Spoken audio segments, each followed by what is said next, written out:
महाराज जी के आज के विशेषांक में रक्षा सूत्र परिवार के सभी सदस्यों का हार्दिक स्वागत है। बाबा जी के भक्तों को राम राम। बाबा के मुंह से यह बात सुनकर रिचर्ड अवाक रह गए। उनके दिमाग में यह सवाल तैरने लगा कि आखिर बाबा को यह जानकारी कैसे हासिल हुई। उनका दिमाग चकरा गया। उन्हें यहाँ क्यों लाया गया? डॉक्टर रिचर्ड को कोई उत्तर नहीं सूझ रहा था। रिचर्ड नशे के आदी भी थे। कहीं यह सब इसी के चलते तो नहीं हो रहा है। उनका दिमाग घूमने लगा था। उन्होंने सिर और छाती में असह्य पीड़ा महसूस की। वे अचानक चीखने लगे, किंतु उनकी इस चीख से समझना मुश्किल था कि उन्हें हर्ष की अनुभूति हो रही है या विषाद की। लेकिन उन्हें इस बात का एहसास था कि उनका कोई उद्देश्य पूरा हो गया है या वे मंजिल के करीब पहुंच गए हैं। डॉक्टर रिचर्ड LSD की गोलियां खाते थे। वे इस संबंध में बाबा से कुछ पूछना चाहते थे, लेकिन साहस नहीं जुटा पा रहे थे। दूसरे दिन वे जब बाबा के पास आए तो बाबा ने ही पूछा, कुछ पूछना चाहते हो? नहीं महाराज जी, मेरे मन में कोई प्रश्न नहीं है। रिचर्ड वास्तव में किंग कर्तव्य विमूढ़ हो गए थे, लेकिन बाबा को रिचर्ड का उत्तर अविश्वसनीय और अस्वाभाविक लगा। उन्होंने कुछ तल्ख स्वर में प्रश्न किया, वह दवा कहाँ है? रिचर्ड इस सवाल से अचकचा गए, जैसे रंगे हाथ पकड़े गए। उन्हें कुछ भी सूझ नहीं रहा था कि क्या उत्तर दें। उनकी स्थिति को उनके मित्र ने भांप लिया और बाबा से कहा, महाराज जी, LSD की गोलियों के संबंध में तो नहीं पूछ रहे हैं? महाराज जी ने सिर हिलाया। रिचर्ड कार में रखी गोलियां लेने गए। डिबिया लेकर आए तो उसमें की सभी दवाएं अपनी हथेली पर रख ली। उसमें कुछ अन्य तरह की गोलियां भी थीं। महाराज जी ने उन सभी गोलियों के बारे में पूछा, क्या ये शक्तिवर्धक हैं? रिचर्ड ने सोचा कि महाराज जी शारीरिक बलवर्धक औषधियों के बारे में पूछ रहे हैं, इसलिए उन्होंने नकारात्मक उत्तर दिया। महाराज जी ने हथेली फैला दी।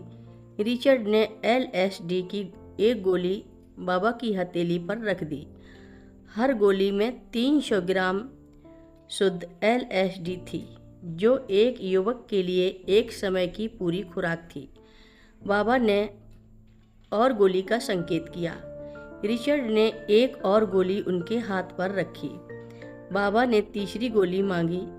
तीनों गोलियां मिलाकर 900 माइक्रोग्राम की भारी खुराक हो गई, जो किसी व्यक्ति के लिए घातक हो सकती थी। बाबा एक साथ तीनों गोलियां फाँक गए। रिचर्ड थोड़ा परेशान हुए। वे बाबा के पास 1 घंटे तक बैठे रहे और बाबा पर गोलियों का जरा भी प्रभाव नहीं पड़ा। वे रिचर्ड की ओर देखकर हंस रहे थे। रिचर्ड ने अमेरिका लौटकर अपने मित्रों से इस अद्भुत घटना का वर्णन किया। किसी को भी विश्वास नहीं हुआ। खुद रिचर्ड के मन में भी शंका पैदा हुई कि हो सकता है बाबा ने हाथ की सफाई दिखाई हो, गोलियां उनके मुंह में जाने के बजाय पीछे चली गई हों। 3 वर्ष बाद जब रिचर्ड भारत आए तो पुनः बाबा के दर्शन के लिए कैंची गए। बाबा ने उनसे पूछा, पिछली बार जब तुम यहाँ आए थे तो तुमने मुझे गोलियां दी थीं? जी हाँ। क्या मैंने खाई थी? हाँ, खाई थी। रिचर्ड ने यह उत्तर अधूरे मन से दिया था। फिर क्या हुआ? कुछ नहीं। अच्छा, अब जाओ।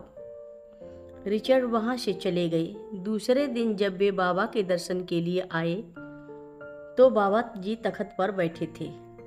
बाबा जी ने उनसे पूछा, वह औषधि तुम्हारे पास और है? हाँ है। तो ले आओ। रिचर्ड LSD की डिबिया ले आए। उनमें 300 माइक्रोग्राम की 5 गोलियां थीं। एक गोली बीच से टूटी हुई थी। रिचर्ड ने सभी गोलियां अपनी हथेली पर रखीं और हथेली बाबा जी की तरफ बढ़ा दी। कथा लंबी है, आगे की कथा सभी भक्तों को अगले भाग में सुनाएंगे। हर रोज महाराज जी की कथाएं सुनने के लिए सभी भक्तों का धन्यवाद। सभी भक्त रक्षा सूत्र चैनल को सब्सक्राइब करें, शेयर करें और लाइक करें। घंटी बजाना ना भूलें। कमेंट बॉक्स में लिख भेजें, जय नीव करोरी बाबा जी महाराज। सभी भक्त मिलकर बोलो, नीव करोरी बाबा जी महाराज की जय जय बोलो। सिद्धि माता की जय जय बोलो। जय श्री राम बोलो।